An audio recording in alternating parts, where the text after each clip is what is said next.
Good evening and thanks for watching FSCTV. Alongside Andrew Pauling, I'm Kenzie Council. Tonight we cover musical openings weekend, March Munch Madness, and the final approval to legalize marijuana in Virginia. Only on the weekly at 5, which starts right now.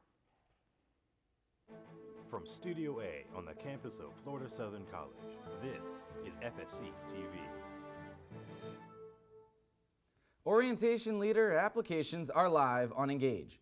In order to apply, students must complete the form on Engage, fill out 2 reference forms, and create a 2-minute video.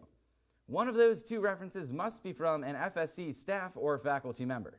The video must have 2 fun facts about the applicant, why they love FSC, and a unique quality that makes them qualified to be an orientation leader. Applicants must then email the video to fscorientationssc@gmail.com. The deadline for applicants is next Friday, March 12th. The Department of Theater, Arts, and Dance is presenting the Drowsy Chaperone starting this weekend.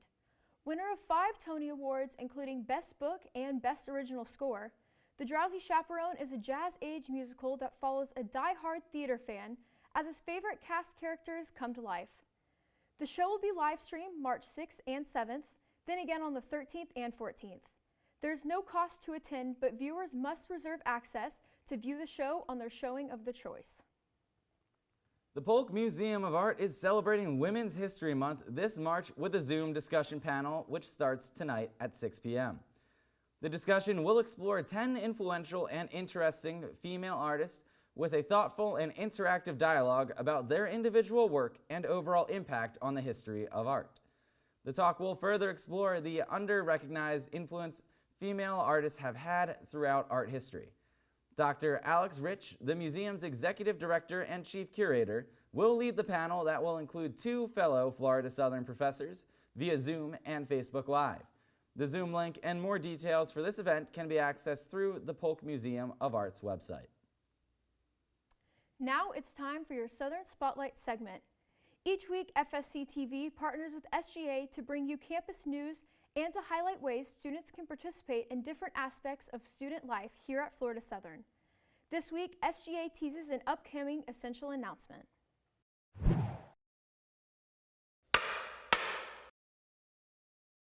Hey Mocs, welcome back to another episode of the Southern Spotlight. I'm your host, Blake Lowry, bringing you the news on all things SGA. Students, please be on the lookout for a very important announcement coming from the SGA social media accounts. This information will be crucial to know going into next week.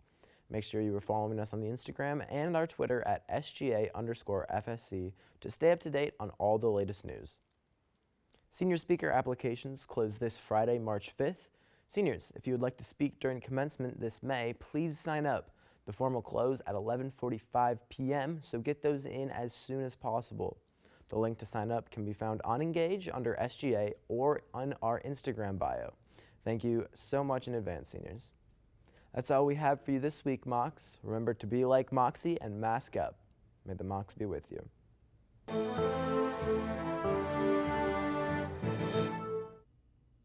In softball news, the Mocs split their opening day doubleheader on Wednesday against Palm Beach Atlantic.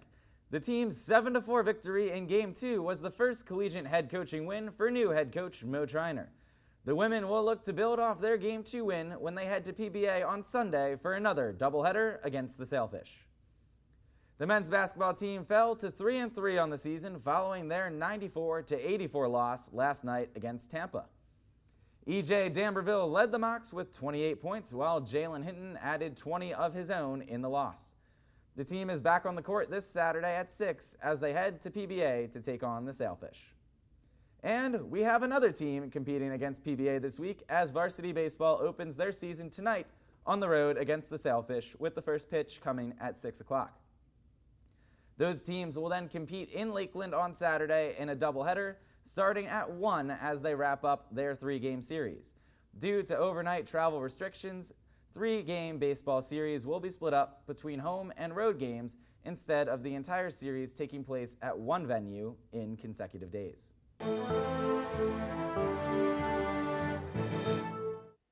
The Florida Strawberry Festival opens today for its 11-day run in Plant City without its signature headlining music acts.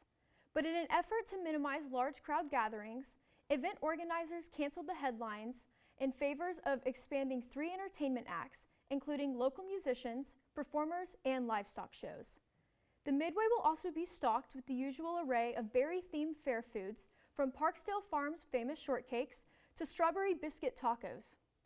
Gate admission for the 86th annual festival is $5 for children ages 6 to 12 and $10 ages 13 and above. The Lakeland Downtown Development Authority is spotlighting restaurants downtown for March Munch Madness. Expanding from Munn Park to Lake Mirror, the LDDA is encouraging residents to support locally owned eateries. The month-long event includes a daily dish and weekly eat text to win promotion. Winners of the daily contest will receive a $10 gift card to the featured restaurant, while weekly winners will receive a $25 gift card to the downtown restaurant of their choosing. March Munch Madness also includes 2 tasting events, Tasty Tuesday on March 16th and Taste of the Market on Saturday the 27th. Full details for any of the promotional events can be found via the downtown's Lakeland website. A Florida Senate committee is considering a bill that could repeal the construction of toll road connecting Polk and Collier counties that was previously approved in 2019. The 140-mile roadway is part of a larger toll road construction program titled MCORS. The program, signed into law by Governor Ron DeSantis, is intended to alleviate north and southbound traffic on Interstate 75 and 95, and additionally provide another hurricane escape route. The POLK-COLLIER connection is sketched to cut through the interior corridor of the state. Proponents of the repeal believe the construction would destroy habitats, cripple wildlife, and act as the last nail for the endangered Florida panther subspecies. The state has already invested more than $100 million into project research, but the end cost is projected to be in the billions if the repeal fails.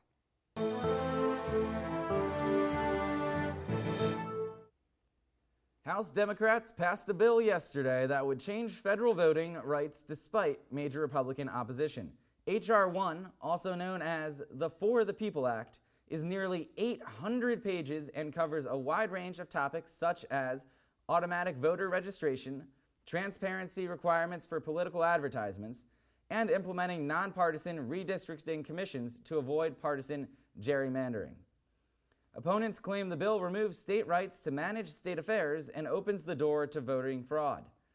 A Republican-led filibuster is expected to take place in the Senate, and Democrats, who hold 50 seats, would need 60 votes to overcome it.